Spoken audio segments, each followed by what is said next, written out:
3월에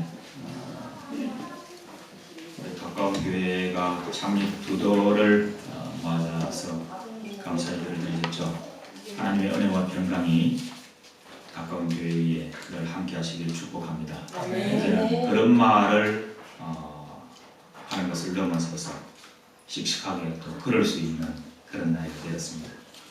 걷기도 하고 뛰기도 하고 더욱더 하나님의 영광의 빛 가까이로 나아가는 복된 것 될 수 있기를 축복합니다. 이번에 비자와 관련해서 열흘 일정으로 짧게 기부를 했는데 잠시 다녀가는 길인데도 목사님께서 부족한 사람에게 말씀 전할 기회를 주셔서 감사를 드립니다. 아울러서 부족한 종을 위해서 기도해 주시고 사랑을 베풀어 주시는 가까운 교회 성도님들께 하나님의 은혜가 또 풍성히 넘치시길 소원합니다. 저는 작년 10월까지 우크라이나 은혜와 진리 신학교 독일 신학 집중 강좌 사역을 섬기다가 은혜와 진리 신학교 본교의 재정적인 상황과 여러 가지 어려움으로 인해서 그 사역을 마무리하게 되었습니다. 그리고 이제 그 이후에 진로를 두고 또 기도하던 중에 독일의 한인 디아스포라들 그분들을 위해서 섬기는 사역을 하기로 했습니다. 그리고 독일의 한인교회가 없는 곳에서 한인교회를 개척하게 되었습니다. 독일 교회를 빌려서 한인교회를 개척하고 예배를 드리게 되었는데 제가 섬기는 곳은 바이로이트라고 하는 곳입니다.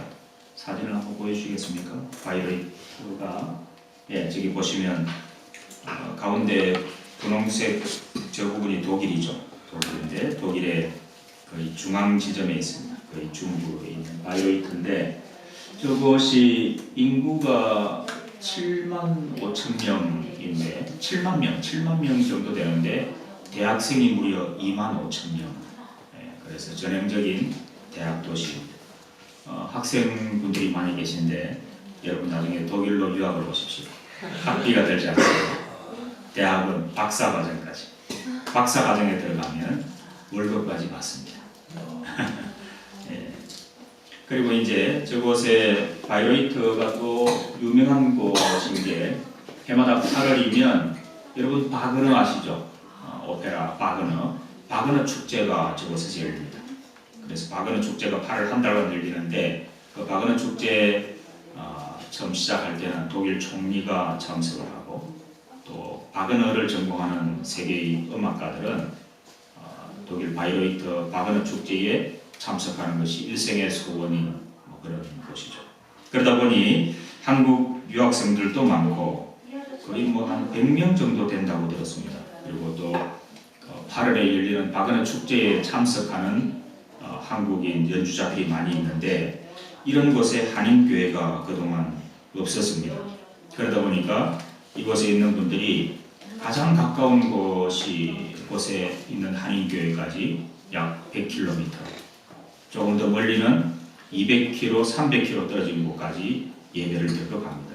그러다가 이제 저곳에 한인교회가 생기게 되었죠.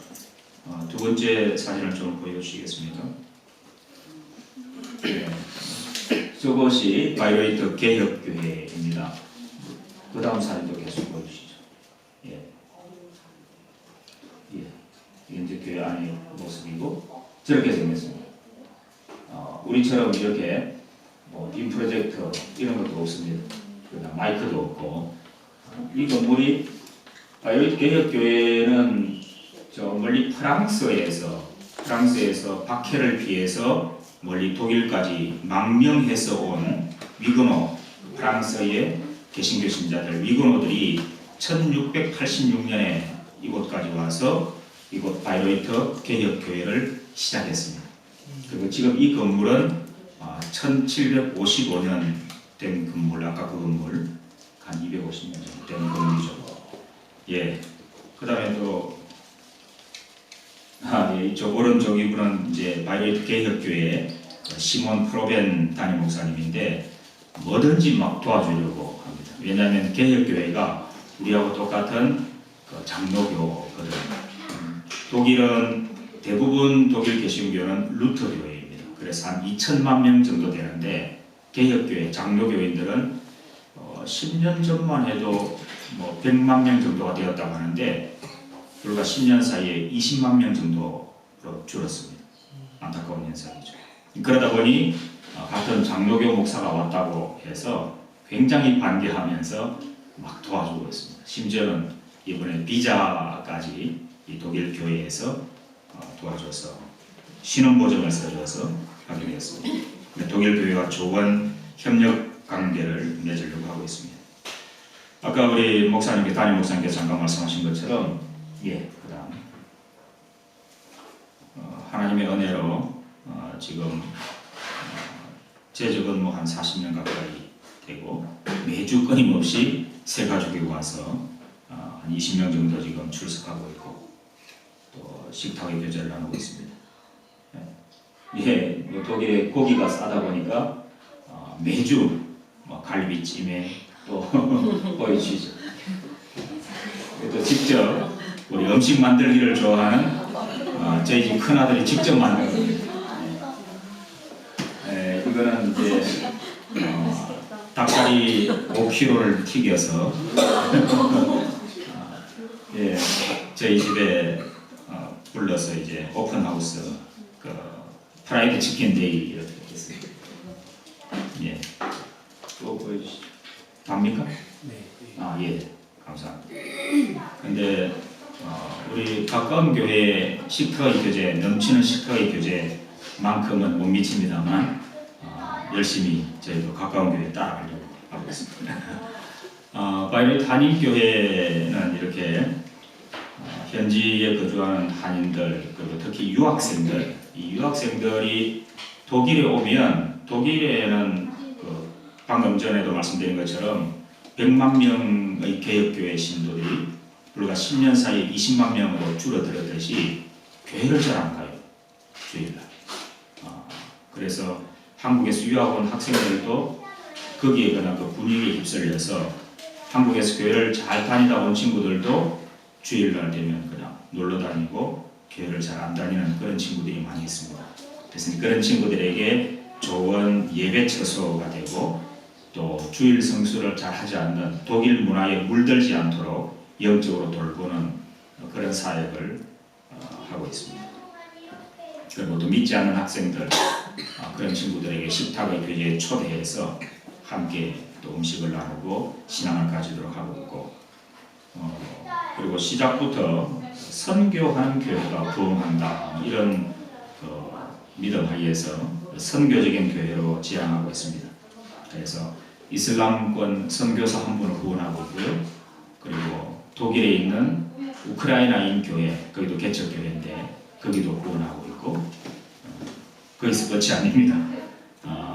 국내에 우리 한국에 계신 개척교회 목사님 가정을 해마다 한 가정씩 초청해서 아직은 뭐 교회가 미약하기 때문에 항공료만 우리가 이제 부담을 해드리고 그럼 와서 숙식은 저희 집에서 하는 것으로 해서 한 가정 초청하고 섬기려고 합니다. 그래서 종교 개혁지를 탐방토록 하는데 그 첫 번째 대상이 누군지 아십니까? 그렇습니다. 목사님 말씀하셨어요? 오늘 8월 말에 모시려고 합니다. 결국은 그렇습니다. 사람은 흘려보내는 것이고 또 나누는 것이죠. 여러분이 이 어려운 개척교회 이 상황 속에서도 또 부족한 저를 위해서 그동안 기도해 주시고 사랑을 베풀어 주시고 그게 이제 저도 받은 사랑을 우리 여러분 모두에게 다 돌려드리고 싶지만 아직은 상황이 그렇지 못하니까 목사님께 또 조금 흘려 보내드리고 그러면 이제 우리 목사님께서 오셔서 그 독일의 종교 개혁지 그 상황들을 보시고 우리 믿음의 조상들 선배들이 얼마나 피 흘려서 목숨 걸고 신앙을 지키기 위해서 애썼던가 그런 것들을 그냥 책에서 보는 것하고 그 현장에 가서 직접 보고 느끼는 것은 다르죠. 그런 생생한 모습들을 보고 와서 그게 이제 여러분에게 말씀으로 선포될 때에 그 말씀이 더욱 힘이 있게 될 것입니다. 올 8월 말쯤으로 계획하고 있는데 여러분 기도해 주시고 협력해 주시면 감사하겠습니다. 그리고 부족한 저와 바이오릿 한인교회를 위해서도 계속 기도해 주시기 바랍니다. 잠시 기도드리겠습니다. 자비하신 하나님, 이 시간 성령님께서 우리의 마음을 열어주시고 오늘 우리에게 들려주기를 원하시는 하나님의 음성을 듣게 하옵소서. 부족한 점은 십자가 뒤에 감추어 주시고 하나님의 말씀을 잘 전달하게 하여 주옵소서. 예수님의 이름으로 기도드립니다. 아멘. 오래된 한국 가요 중에 하숙생이라는 노래가 있습니다. 그 노래는 이렇게 시작됩니다. 인생은 나그네 길, 어디서 왔다가 어디로 가는가. 또 2절에서는 인생은 붉어숭이, 빈손으로 왔다가 빈손으로 가는가. 이렇게 노래하고 있습니다. 이 세상에 잠시 와서 머물다가 가는 인생이 마치 하숙집에서 얼마간 머물다가 떠나는 하숙생과 같다는 것입니다. 시인 천상병은 인생을 소풍에 비유했습니다. 그는 귀천이라는 시에서 이렇게 노래합니다. 나 하늘로 돌아가리라.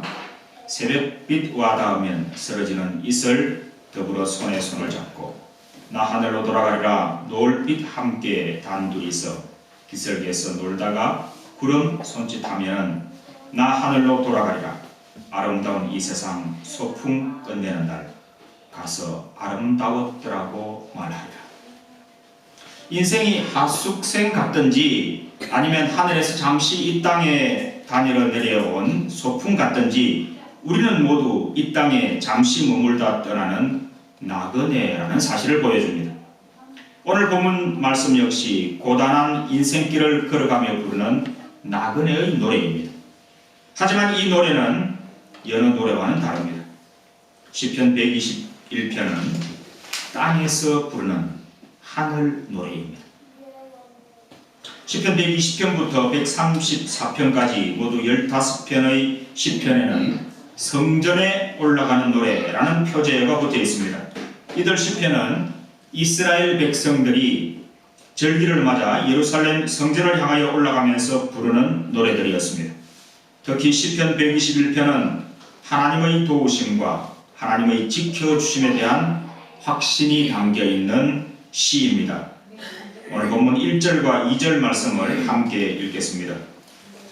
내가 산을 향하여 눈을 들리라. 나의 도움이 어디서 올까? 나의 도움은 천지를 지으신 여호와께서로다. 본문에 기록된 산은 시온산입니다. 그리고 시온산은 곧 하나님을 의미합니다.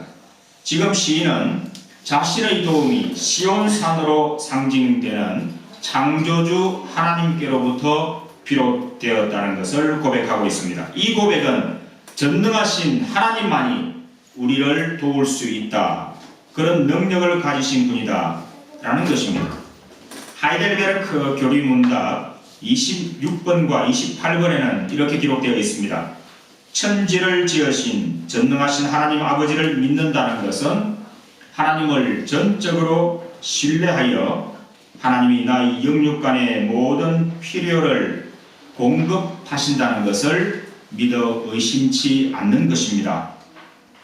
더욱이 하나님께서는 이 험한 세상 가운데 나에게 허락하시는 어떤 악한 일도 나의 유익으로 바꾸실 것인데 하나님은 전능하신 분으로서 그렇게 하실 수가 있고 또 신실하신 아버지로서 그리 하실 것이기 때문입니다.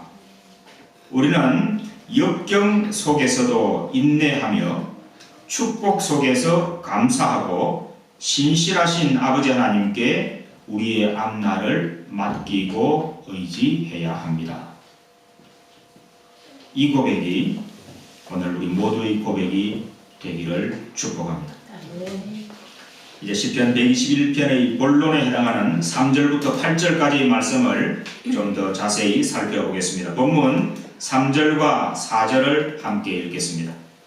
여호와께서 너를 실족하지 아니하게 하시며 너를 지키시는 이가 졸지 아니하시리로다. 이스라엘을 지키시는 이는 졸지도 아니하시고 주무시지도 아니하시리로다.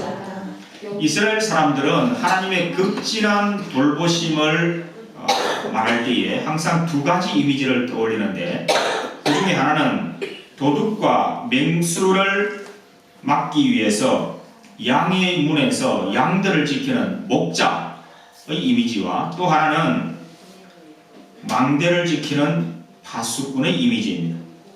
목자와 파수꾼은 잠을 자지 않고 밤이 새도록 양을 지키고 성을 지킵니다. 우리 선한 목자가 되시고 또 파수꾼이 되시는 하나님께서는 지금도 깨어서 우리를 지켜주십니다.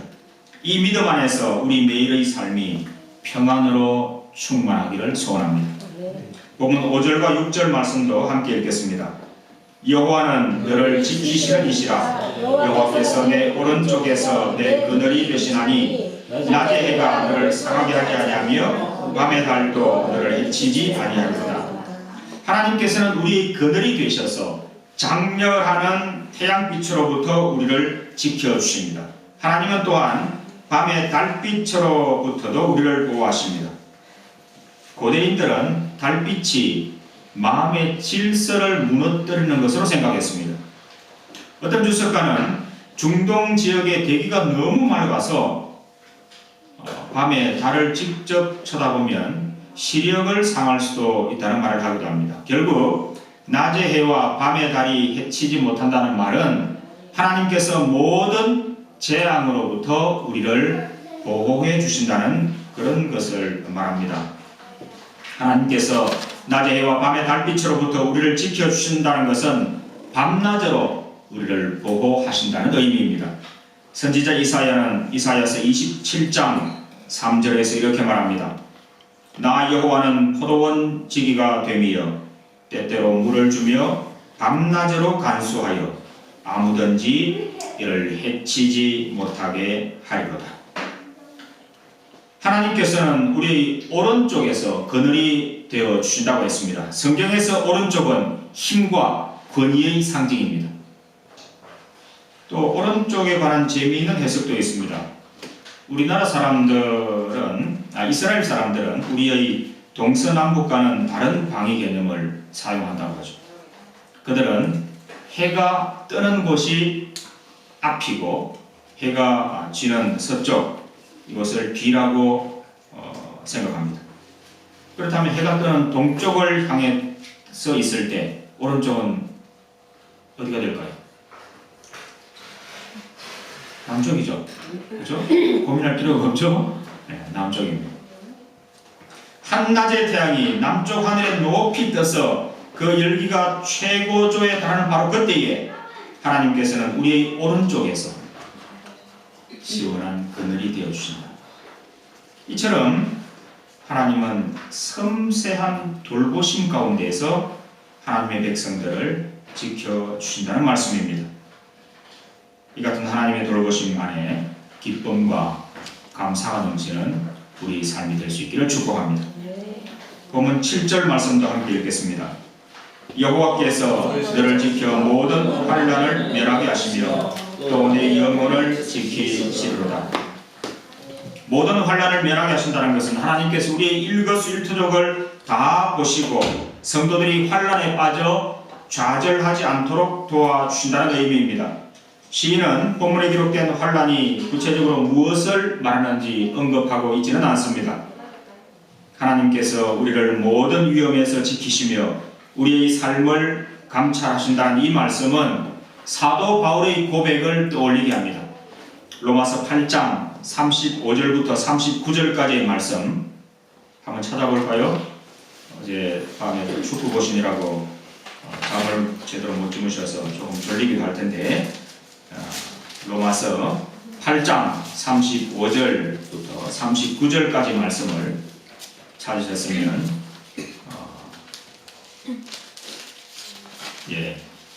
제가 읽겠습니다. 같이 읽을까요? 같이 읽겠습니다. 누가 우리를 그리스도의 사랑에서 끊으리요 환난이나 번구나 박해나 기근이나 적신이나 위험이나 가리리야 기록된 바 우리가 종일 주를 위하여 죽임을 당하게 되며 또 살다가 양같이 여김을 받았나이다 와 같으니라. 그러나 이 모든 일에 우리를 사랑하시는 이로 말미암아 우리가 넉넉히 이기느니라. 내가 확신하노니 사망이나 생명이나 천사들이나 권세자들이나 현재이나 장래이나 능력이나 높음이나 깊음이나 다른 어떤 피조물이라도 우리를 우리 주 그리스도 예수 안에 있는 하나님의 사랑에서 떠날 수 없으리라. 아멘. 로마서 8장 35절에서 사도 바울은 우리를 대적하는 힘을 7가지로 정리하고 있는데요. 환난, 권고, 박해, 굶주림, 헐벗음, 위험, 그리고 칼이 그것입니다. 우리 믿음의 사람들 역시 때로는 위험에 빠지기도 하고 때로는 말할 수 없이 큰 고난에 처하기도 합니다. 하지만 시인은 우리의 도움이 여호와께로부터 온다고 고백하고 있습니다. 분명한 것은 저 사도 바울의 고백처럼 그 어떤 것도 우리를 하나님의 사랑으로부터 끊을 수 없다는 사실입니다. 사도 바울을 통해 들려주시는 하나님의 인자한 음성에 다시 한번 귀를 기울이기 원합니다. 빌립보서 4장 6절과 7절 말씀을 제가 읽겠습니다. 아무것도 염려하지 말고 다만 모든 일에 기도와 간구로 너희 구할 것을 감사함으로 하나님께 아뢰라. 그리하면 모든 지각에 뛰어난 하나님의 평강이 그리스도 예수 안에서 너희 마음과 생각을 지키시리라. 아멘. 이 믿음으로 승리하는 우리 모두가 될 수 있기를 축복합니다.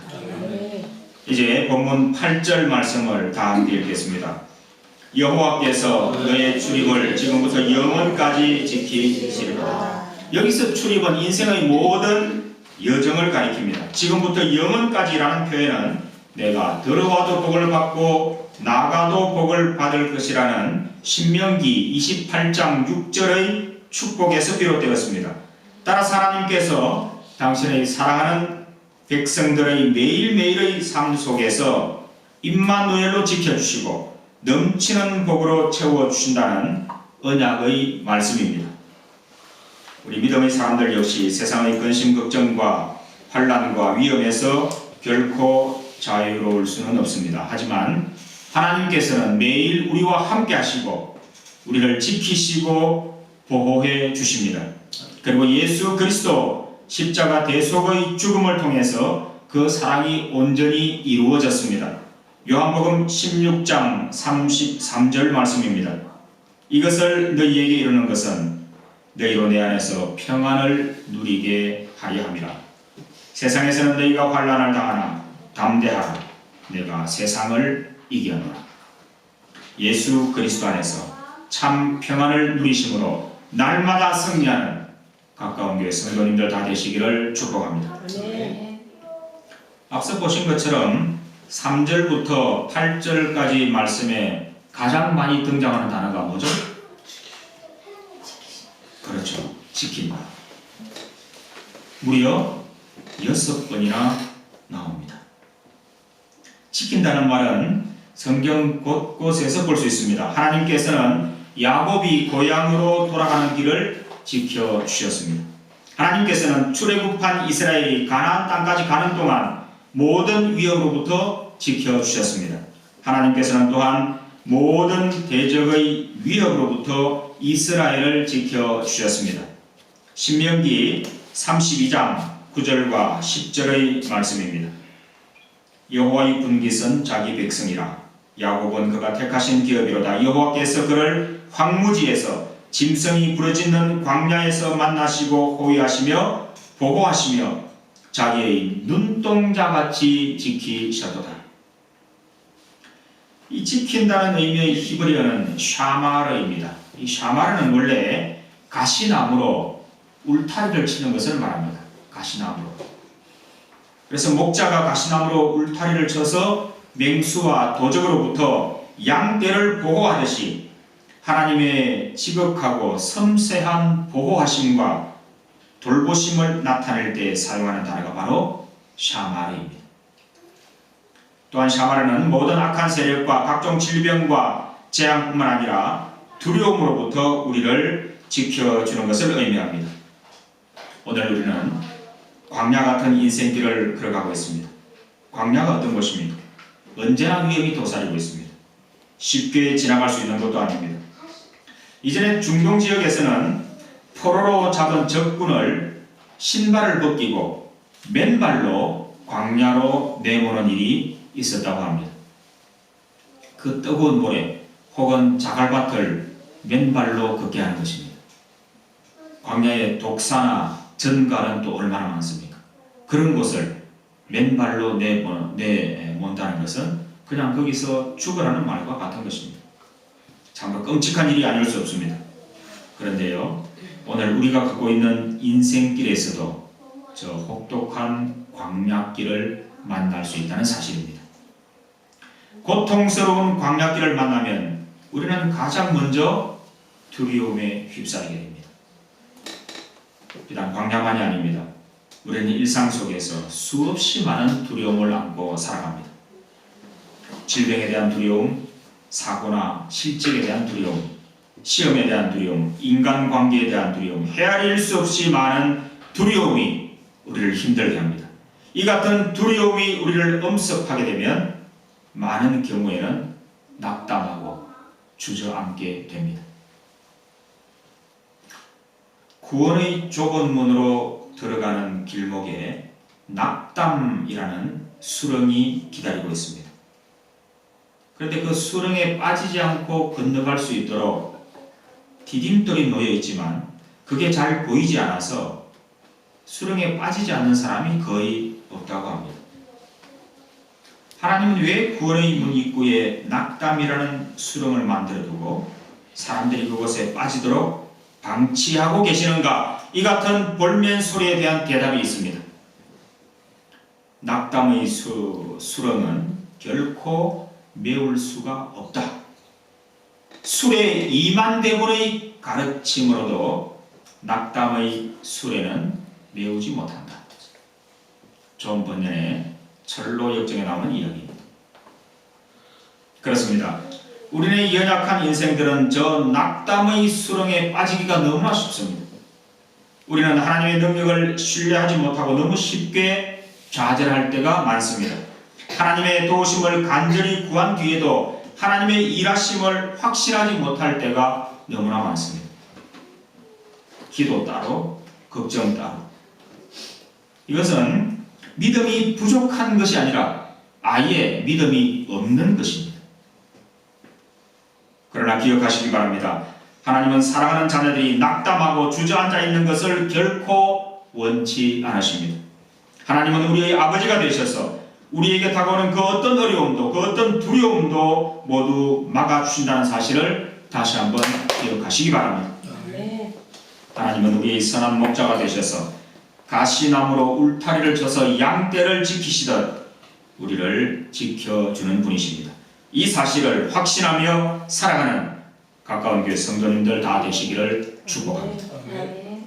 때때로 세상은 믿음의 사람들을 다양한 방법으로 굴복시키려 듭니다. 때로는 억누르기도 하고 때로는 회유하기도 합니다. 예수님이 승천하신 후에 사도들이 나사렛 예수의 이름으로 말씀을 선포하고 예수 그리스도를 증거하다가 붙잡혀서 감옥에 갇히기도 하고 매를 맞기도 했습니다. 하지만 그들은 자신들에게 가해지는 핍박을 두려워하지 않았습니다. 사도들은 공회 앞에 끌려나와 신문을 받았습니다. 그들은 더 이상 예수 그리스도의 이름으로 말씀을 전하지 말도록 명령을 받았습니다. 그러자 사도 베드로와 요한이 이렇게 대답합니다. 사도행전 4장 19절과 20절 말씀입니다. 하나님 앞에서 너희의 말을 듣는 것이 하나님의 말씀을 듣는 것보다 옳은가 판단하라. 우리는 보고 들은 것을 말하지 아니할 수 없다. 사도들이 어디서 이런 담대한 용기가 나왔을까요?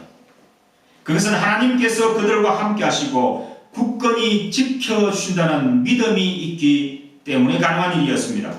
예수님은 마태복음 10장 28절에서 이렇게 말씀하셨습니다.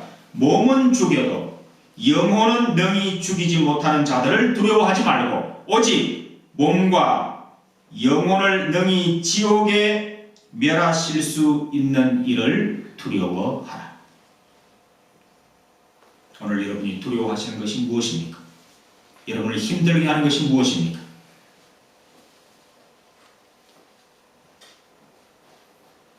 독일 비텐베르크 성교회문에 면제부 판매의 부당성을 논박하는 95개의 조항을 내걸면서 종교개혁의 횃불이 타올랐습니다. 사태의 심각성을 깨달은 교황 레오 10세가 루터에게 교서를 보냅니다. 그리고 1520년 6월 15일에 교황 레오 10세가 루터에게 보낸 교서는 이렇게 시작합니다. 엑스르게 도미니, 일어나소서 주여. 일어나소서 주여. 이건 지금 교황이 자기 교서에서 말하는 겁니다. 일어나셔서 지금 한 마리의 멧돼지가 주의 포도원을 짓밟고 있나요? 그러니 그 멧돼지를 처치해달라는 얘기겠죠. 여기서 말하는 멧돼지는 물론 루터를 가리키죠. 그리고 주의 포도원은 로마 가톨릭 교회를 가리킵니다. 교서에 따르면 루터는 60일 이내에 자신의 모든 주장을 철회해야 하고 그렇지 않으면 파문될 것이라고 했습니다. 하지만 루터는 자신의 주장을 끝까지 굽히지 않았습니다. 마침내 1521년 1월 21일에 그는 파문당했습니다. 하지만 루터는 교황의 파문장을 불태워버렸습니다. 일정이 어떻게 될지 아직 확정 지어진 것은 없습니다만 이번에 우리 신행관 목사님 오시면 제가 이곳도 모시고 갈까 생각을 합니다만 2003년에 제가 독일의 슈파이어 이곳을 방문했을 때 그곳 프로테스탄트 기념교회 입구에 세워진 루터 동상을 보았는데 무척 인상적이었습니다. 오른손 주먹을 불끈 쥐고 왼손으로는 성경을 들고 서 있습니다. 그런데 루터의 오른쪽 발 아래에 무엇이 있냐면 교황이 보낸 파문장이 있습니다. 바로 이것입니다. 하나님이 지켜주신다는 믿음만 있으면 세상의 그 어떤 거대한 힘도 우리의 발 아래에 있다는 사실을 기억하시기 바랍니다. 핍박 앞에서도 전혀 주눅들지 않고 두려움 앞에서도 떨지 않고 담대히 예수 그리스도만 믿고 나아가는 저 사도들의 모습에서 또는 중세 암흑시대의 부패하고 타락한 로마 교회를 개혁하고자 분연히 일어섰던 개혁자의 모습에서 우리는 하나님이 지켜주신다는 믿음만 있다면 그 어떤 두려움도 그 어떤 협박도 그 어떤 유혹도 담대히 물리칠 수 있다는 사실을 다시 한번 기억하시기 바랍니다.